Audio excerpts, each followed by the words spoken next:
Ukraine has launched hundreds of drones targeting Moscow a day after Kyiv was hit by one of the heaviest barrages of ballistic missiles of the war. Well, this escalation comes as protests continue in Kyiv for fifth day against Ukrainian president over the dismissal of defense minister in the country. Well, no, Russia said it intercepted around 400 Ukrainian drones targeting Moscow overnight.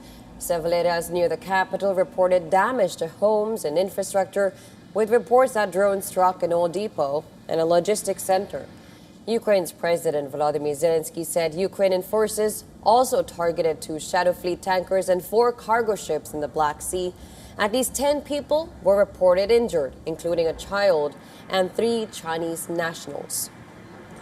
Meanwhile, Ukrainian strikes on Russia's Belgorod region killed 6 people. According to local authorities, the drone attack hit a passenger bus near the Ukrainian border that killed 5 civilians, including a child, and injured more than 20 others, while a separate Ukrainian strike on a car wash in Belgorod city killed another person. Ukraine reported deadly Russian attacks on several cities, including Pavlograd, Kramatorsk, Odessa, and Zaporizhia. Officials said 8 people were killed in those strikes in Zaporizhia. Firefighters worked to control multiple blazes after Russian airstrikes hit the southern Ukrainian city. Well, 1 person was killed and 9 others were wounded. The attacks destroyed garages, damaged buildings and vehicles, and sparked a large fire that covered around 500 square meters. A warehouse and nearby vegetation were also set ablaze as emergency crews battled the flames. Rescue workers were seen carrying out search and rescue operations through the rubble of damaged residential buildings in Zaporizhia, looking for missing people after the strike. The rescue operation is ongoing. According to preliminary information, 1 woman is stuck under a concrete block, and a girl around 10 years old is also under the rubble. All services are working. We're taking turns. It's very dangerous because the blocks are hanging on very thin fittings.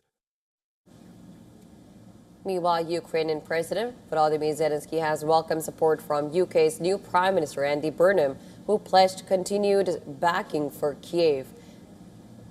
At the same time, protests over the dismissal of Defense Minister Mikhailo Fedorov have entered their 5th day, with demonstrators gathering in Kyiv and calling for government action. The protests have added pressure on Zelensky as he seeks to prevent divisions within Ukraine while the war with Russia rages on.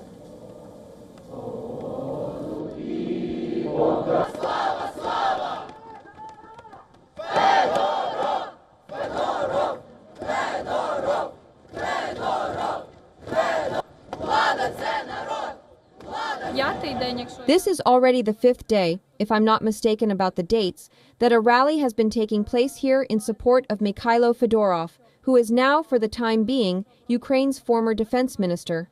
And along the way, it has turned into a rally calling for the resignation of Commander-in-Chief Syrsky. It's happening constantly now, and this isn't the first time I've come here. North Korea has also reaffirmed its support for Russia. During talks in Moscow, Pyongyang said its partnership with the Kremlin has strengthened. And Russian President Vladimir Putin thanked North Korea for its military support, including the deployment of troops and supplies, as both countries deepen cooperation.